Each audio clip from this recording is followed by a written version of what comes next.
Alright, so today's video, all that I'm going to do is explain my current audio setup, as I have spent, I think about 2 or 3 days now trying to get this audio setup to work. I've got an M Audio Fast Track Ultra 8R, and it is getting an input from an XLR mic. It's from Audio Technica.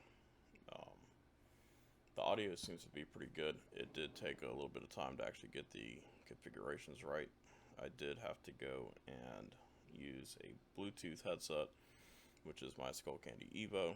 The only problem that I've had with it so far is it does not like to use the 3.5 millimeter line to do uh, dual, both left and right. It'll only do left. For whatever reason, I've messed around with the configurations, and I've used two different headphones. Um, Both of them are Skullcandies, so I think it's an issue with the Skullcandy itself. Um, so I've got that. I've got OBS bot cameras that they are the OBS Tinies. I have two of them running, but only one of them seems to be getting detected. I have added a USB 3 um, 7-port device with power on and power off options. Um, so this is my current setup as of right now. I'm still working on fixing some things and adjusting some things. Apologize that I've not been making any videos here lately. I've been trying to get all of this system working the way that I actually want it to work, and it's been a major pain. Alright, so this week's project for me has been to get the audio working and to get my servers reset up again. So this server here is my T7600. It is a Dell Precision. I bought this about 5 or 6 years ago. I can't remember how long it's been. I've got a single 12 terabyte hard drive in there, and I've got 512 gigs of memory in here. It's all DDR3, and I have a add-on card for the network connectivity. Originally, this was running a Proxmox server, so that network card is specifically for Proxmox. It's not compatible with ESXi, which is what I'm currently running on it. I'm currently running ESXi 6.7. The other issue that I initially had when I built this machine and set it up for ESXi is that I could not get Linux virtual machines to run on it. Anytime that I would create a FAT configuration for the hard drive itself, which basically means that once it gets to the hard drive space that you've already allocated for it, it won't grow any further. So I ended up going with thin provisioning after several of my coworkers suggested doing that. And I thought I did before, and I was still encountering the same issues.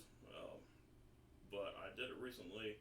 Went to thin provisioning, set up Ubuntu Linux, let it run for a few hours to see if it would max out the maximum amount of hard drive that was allocated to it, which is currently 30 gigs.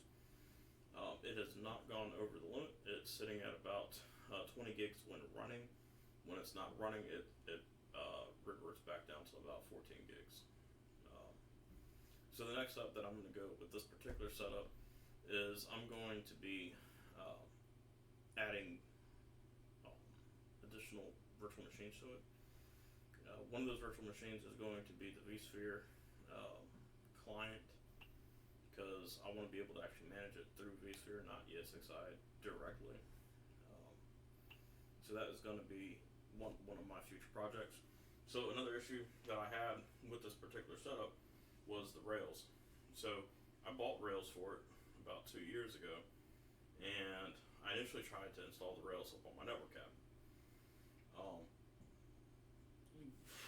It's a little bit of a hassle to like really explain like what the differences are between a network cabinet and a server cabinet.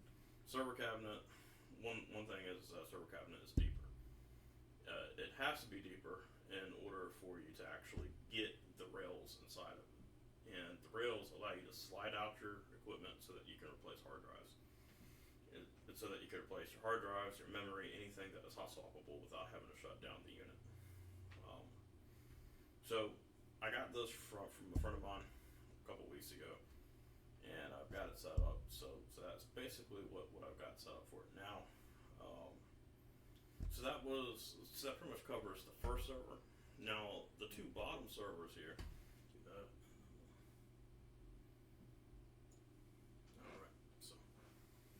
Alright, so the R720 and the R720XD. So, in terms of what we're messing with here, we're gonna just a tad bit. So, this one here is the R720XD. The one on the bottom is the R720. R720XD, you can get a maximum of 26 drives in there. I've got 16 drives in my R720. It's currently running Proxmox on it, and I have an additional network card on it, which is specifically for Proxmox. Because all my virtual machines, I prefer them to actually have like physical NICs or network interface cards, so that they are easy to manage and that they appear to be normal functioning operating systems. So I've got about 12 or so network cards that I've got allocated to different virtual machines in my Proxmox system, and really and truly, what I'm planning on doing with these particular systems is each one of these R720s can contain 1.2 terabytes of memory. It's going to take a little bit of time, but that's what I intend to do. I'm going to upgrade the memory so that I can add more virtual machines. I have upgraded the processors in the bottom R720, and when I upgraded the processors, unfortunately, I didn't use an anti-static wrist strap, which is what is industry recommended. A lot of people don't use them for whatever reason. When you don't use them, initially you're going to think that, well, if I don't feel it, then it's not getting a shock. Well, that's not always true. Even a slight shock that you won't feel can fry your equipment. So I fried one of the memory modules. It has 256 gigs of memory in it. So I've already started the process of upgrading the memory. The memory is not backwards compatible with other models of memory. So I have to upgrade them a little bit at a time, but each module is 64 gigs of memory. So I've bought 4 of the modules so far, so that's 256 gigs of memory. And as soon as they come in, I'll upgrade those. I'll remove the existing memory out of it, and we will see where we go from there. Now, at some point, I will make a determination based on whether or not to actually stick with ESXi or to move everything over to Proxmox. I have 2 ESXi licenses, so I can run 2. Or I could just create a system with nothing but Proxmox. Proxmox is better in terms of compatibility with your equipment. ESXi, for every piece of compatibility that you get, you basically have to pay a licensing fee. So I'm not doing that. So with that being said, all of the network gear that I have up on my home network is also what I use for my my actual server network as well. So all my network gear that is in active use is UniFi. So I've got different virtual networks, but honestly, I don't see much of a reason to run virtual networks. So what my setup is for the most part is a test setup. All of my stuff is for test, really. So I guess that a good point to start would be to explain what each of my systems really does. So my ESXi server is the same thing as what my Proxmox servers does. I went to Proxmox when I couldn't figure out how to make the Linux virtual machines work in ESXi. They have very similar network systems in them, but what I was mainly doing with them, well, what I currently use Proxmox for, is for the EVE-NG network system, which is just for testing network gear. I got rid of all of the additional network gear that I didn't actually use, that I had for just a test environment, because for just testing, I would rather do it in a virtual system. So I've got a license to all of the images in EVE-NG, and I also do security baselining. So I've got Zabbix, Now that does run alongside Active Directory, which I also have running as a virtual machine. And I was running Pi-hole as a virtual machine, but then what actually happened is that Unify came out with a built-in firewall for the network application. So I just use that instead. Really and truly, the only thing that it does is block me from seeing advertised content. It doesn't actually do much in terms of security-wise. So those are the main functions that I currently have on my virtualized systems. This top monitor up here is an all-in-one system, and the USB device that's plugged into the back, that is for like emergency radio systems. So sometimes, not really often, but occasionally I'll turn it on and I'll listen to SDR Sharp, which is it's software-defined radio, and what it does is it picks up radio transmissions from emergency communication systems like police, fire, emergency, and a few other systems. But you can basically monitor any communication systems that you want in $60. So it was the cheapest way to go about it. Then I've got my overhead camera here. Now, what that camera is going to be used for is it's going to be used for like when I do any kind of like hardware repair on like the board level of things, or just like replace parts, like replacing system fans, like I've done with a couple of my computers. System fans go out, so that's just how they operate. So sometimes I will have to get rid of like old equipment. I'll phase out the old fans, replace the fans, upgrade memory, change out the thermal paste up in processors. I do a lot of stuff that I don't record, that I don't really talk about, but it's just stuff that passes the time for the most part. Now, one thing that I have added, which you're not going to see on the screen, is I've added a 7-port USB hub that connects to a USB 3 connection, and then it gets power through a AC adapter. The reason that I have that is because my motherboard supplies power 24/7. Even if I turn it off, it's still going to supply power. So I would prefer if my cameras and my other audio gear do not stay powered on when I turn everything else off. So it's easier to just have them on the system, and then I can just power them off manually. Right now, my desk is completely filthy. I admit it, and it's mainly because I've gotten a lot of equipment and I'm still trying to test them. And I've also got different gear that I can't use because I'm waiting on parts. A good example of this is my Rode Wireless mic system. Now, the Rode Wireless mic system is a lavalier mic, and this connects to my wireless Pros, or the Rode Wireless Pros. And so you got this part here, which is an outward facing microphone. It's not omnidirectional. I prefer it to be omnidirectional, but it doesn't. And then you got this part here, which locks into the actual transceiver. So I haven't been able to use this because, unlike the rest of Rode's equipment, this isn't really compatible with a lot of stuff. I had to force this part to actually be compatible.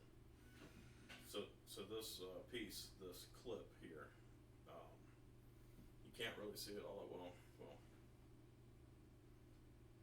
let's see if I can make the camera zoom in.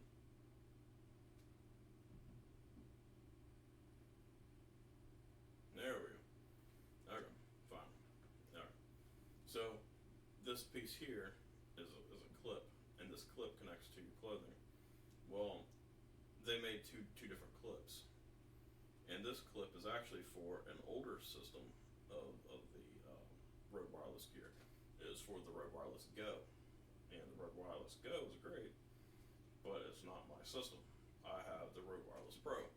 So the clip, I can can still force it to work, but I don't have what do they call it? It's like a windbreaker kind of thing. It keeps you from hearing pops. Um, but I ordered some. Um, this is specifically for the Lav 2, the Rode Lav 2, the Rode Wireless Lav 2, and so as soon as those things come in, I'll finally have something that I can actually use.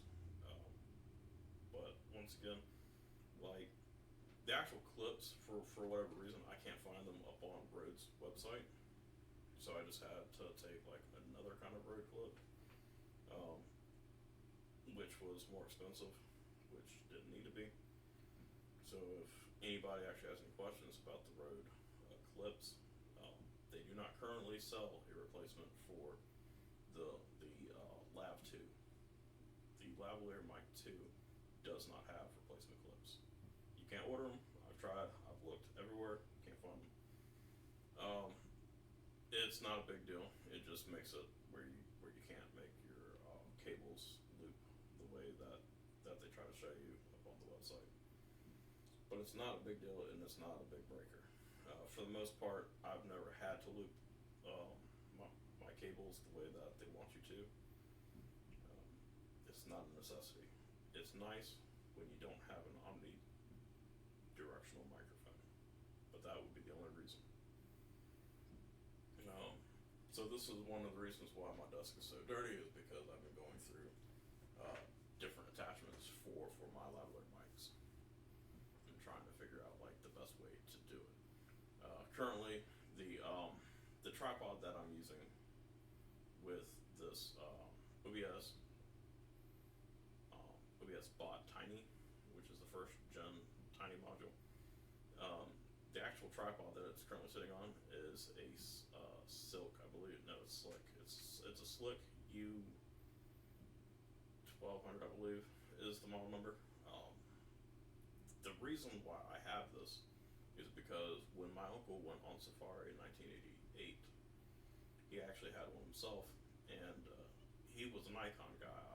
I am more into Canon cameras. It's just what I used when I was up in Oklahoma. But he used Nikon, and when he was up on safari, that this is the model that he used when he went there. And the cool thing about this particular model of tripod is that it does drop all the way to the bottom, or all the way to the ground. So that part I really like. I haven't found too many tripods that'll actually do that. Even my Manfrotto tripods won't do that. My Manfrotto tripods, I have two of them. I have one specifically for video cameras, such as the XL1 Canon, which I'm also currently in the process of trying to figure out a way to incorporate that into my video recordings. But I also want to be able to, convert the signal that comes off of it from the FireWire. I want to be able to convert that signal into a readable signal for OBS Studio, which is what I use for my recording. So that may be a thing that I have to look at in the future. So outside of that, that's currently what I've been working on, kind of trying to like figure out. I've got a couple different FireWire cables. I've got a DV to USB. I've got a FireWire 1934A to USB and a 1934B to USB adapters. But once again, they don't really pick up into OBS Studio.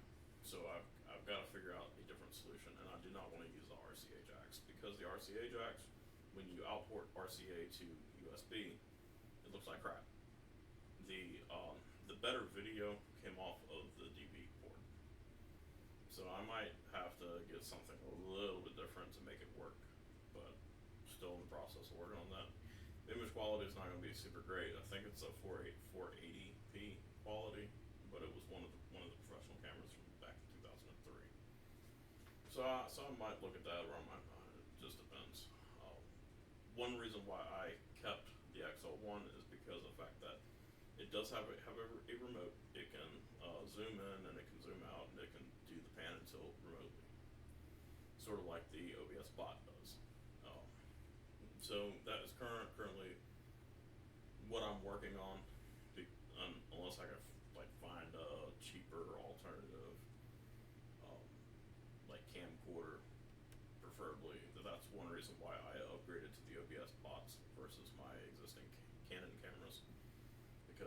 bots that they have the pan, tilt, zoom functions, and it's got AI tracking, so it can actually track you around the room.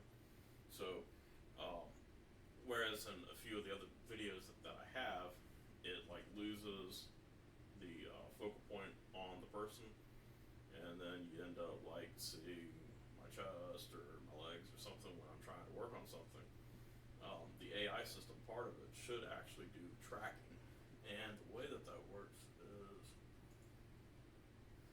currently it's in the unlock mode. So what you'll see is that if I move physically in my chair, that camera should move as well. So there are three functions of the AI system. The AI tracking system works for headroom, standard, and motion. So far, I haven't really noticed like much of a difference, but I'm sure that there is. There's plenty of videos up on the OBS bot system. So yeah, but right now, that is currently what my system uses, and this system right here. Let me just drag that back up here. Don't need that right now. So the Canon camera on the tripod that mounts to my table is a Canon 77D. I think it is pushing the limits of like how much weight that particular tripod can use. But I tried to maximize the amount of weight that is currently on it. So what that really means is the lens on it is a fireproof 24 millimeter lens. I'm gonna move this speaker real quick so that you can hear me a little bit better. So, what I was saying is that that lens is a 24 millimeter fireproof lens. Basically, it is something that investigators would use inside of a burned out building or a car. I just liked it because it's indestructible. But what that really means is that they removed all of the functions that were part of like the actual housing. So there is no manual focus. That there is no that there's no rings that will help you like focus or anything like that. It's all automatic inside of it. And then I've got a USB cable that comes out of the battery pack, and that goes back to my 7-port USB hub as well. I've got various lights.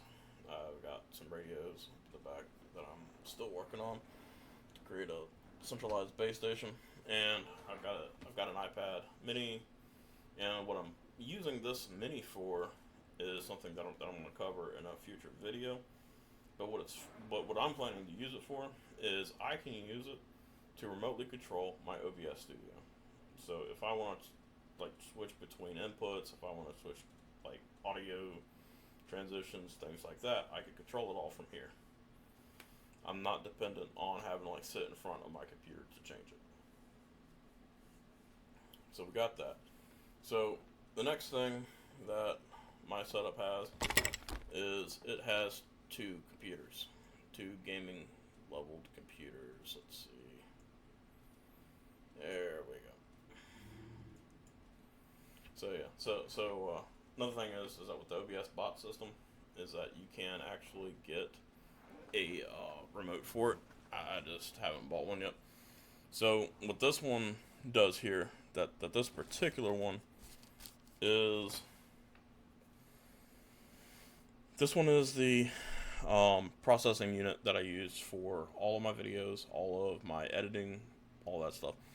It is a Ryzen, I think it's a Ryzen, well, I know that it's a 5600. That's what I can tell you. I don't remember if it's a Ryzen 7 or a Ryzen 5. But it's a 5600, and it's got 32 gigs of memory in it, which is perfect for what I'm going to do with it. It's got multiple USB ports, and it's got a 5.2 surround sound audio system built into it, and then it gets connected to the USB 7-port hub, and then it also gets connected back to my KVM switch, so that I can use the two Corsair devices that I have, and then that gets ran up to the M Audio controller up here, which is underneath my Unify switch. And the M Audio system is a Fast Track Ultra 8R. It gets ran back through USB, through USB 2.0 back to the controller here. So that is what this system's for.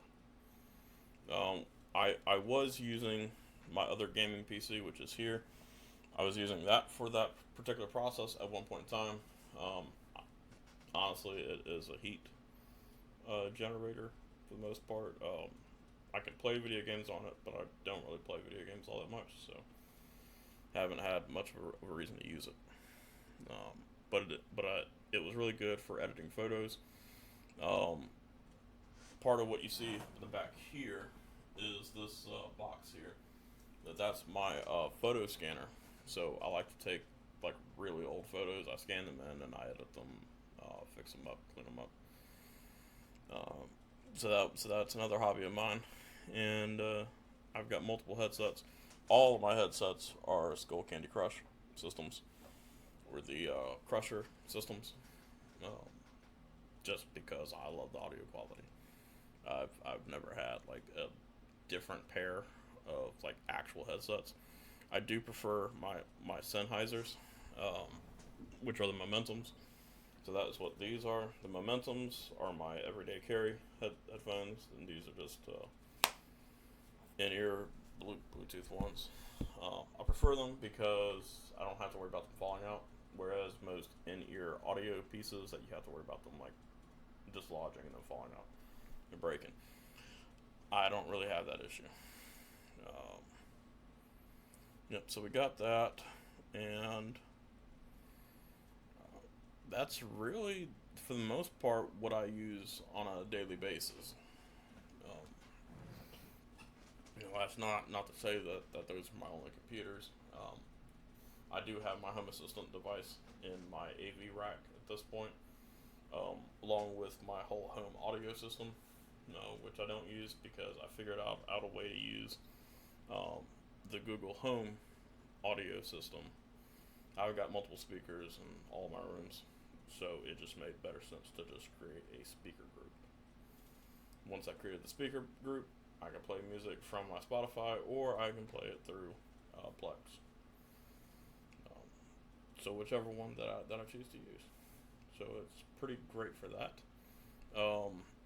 And as you can see, if we scroll a little bit down, what you'll see is, nope, there we go. What you'll see here is all of my Milwaukee stuff right here, and I am a Milwaukee fanatic. There we go. So yep, I'm a Milwaukee fanatic. I've got all of my tools are Milwaukee based. I try not to use anything DeWalt except for the bits. And the only reason that I use the only reason why I use DeWalt bits is because they came with this really nice storage system right here. So if Milwaukee comes up with a decent storage system, I'll just go and upgrade to that too. All of my stuff is automated for the most part. I'm waiting for one more piece to come in from Unify, which is an additional power distribution unit. Because on my AV rack, I have a power distribution unit that is also automated. So in my home assistant, I have certain tasks assigned to like turning on and turning off ports on the power distribution unit. And that's what I'm planning to do with my system here, is that I want to be able to set like schedules and stuff for certain equipment to turn on. So I wouldn't say that I'm lazy, but I will say that I like to put things off. I don't like having a schedule, because schedules, for whatever reason, that they don't work very well for me. But what I would like to do is that I would like to set up a schedule in order to like turn on like certain parts of my network here. The Unify switch, I would prefer to just leave that on, but the M Audio audio controller, or the audio interface, I would like that to be scheduled, and I would like to have this audio production computer here, I want that to be automated as well. Because ideally, and what I'm intending to do is I would prefer it to like turn on at like 5 o'clock when I come home, between 4 and 5. So that when I come in, all I have to do is flip a couple switches up on the 7 port hub there, turn on my cameras, get all of my audio stuff up, and then just start recording. Um, I'm not particularly good at coming up with like random things to talk about, but I've got plenty of stories that I'll probably end up sharing at some point. Um, Now, with that being said, I do have a lot more stuff that I do work on, and I'm always getting new equipment um, because I'm always testing things. One of the coolest things that I just recently got within the last couple days is this Fantic. It is a Fantic USB-C soldering gun. It's absolutely amazing. It heats up within like 2 or 3 seconds, really. And the other cool thing is that it's got this little pull out tray here, and that is where you actually store all of your soldering tips. And the soldering tips are actually universal, so you can go and buy them online. I don't know of any local areas that actually sell like soldering tips, so you basically have to order it online regardless, even if you had one that was American made. Um, so yeah, so that is what. So that's pretty much what I've been doing here lately. Um, I got the server rack about 2 weeks ago. Spent a weekend putting all the bolts back into it. Had to adjust the size a little bit in order to actually fit the parts onto it. I broke one of the blue clips for the T7600. The rails up on the right hand side. I broke the two blue clips trying to force it to be mounted to my network rack.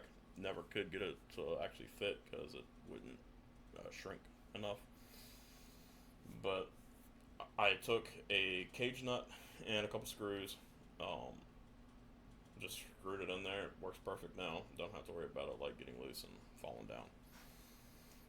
But yeah, so that's pretty much what we got going on here.